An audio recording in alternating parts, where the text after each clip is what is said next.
WildWays, mythic adventures are wilderness experiences that I lead with usually kids, but also with adults. More and more with adults now. I'm branching out, so it's all ages. And they have mythical themes attached to them, which kind of brings a living story into our adventure, where we're practicing some of the primitive skills that we learn in our camps or our after-school programs or our homeschool programs. For instance, a lot of them are into Dungeons and Dragons and things like that, so it just works well. It helps them to have a story, a living story that helps them to live and breathe into the things that we're learning along an adventure. So out of WildWays Mythic Adventures, I was inspired to come up with something that's more for adults and teenagers, older teens, and that is something that I call Quest for Inner Earth, Inner World Knowledge, or just Quest for Inner Knowledge. And this is a series of mythic adventures that explore some of these sort of hollow earth theories, some of the theories, legends, myths about underground cities, underground realms, from possibly around the world. The first one is called Search for the Lost City of the Grand Canyon. That is a two-part adventure, part of which we've already done, which was not open to anyone else except for myself and my 18-year-old stepson.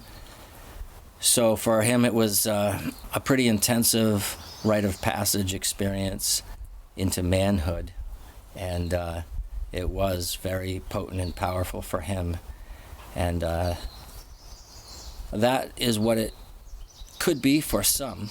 For others, it is an opportunity to go on a real Indiana Jones type adventure where you actually will get to be part of the group that either proves or debunks a great old legend that's been around for over 100 years about the lost city of the Grand Canyon.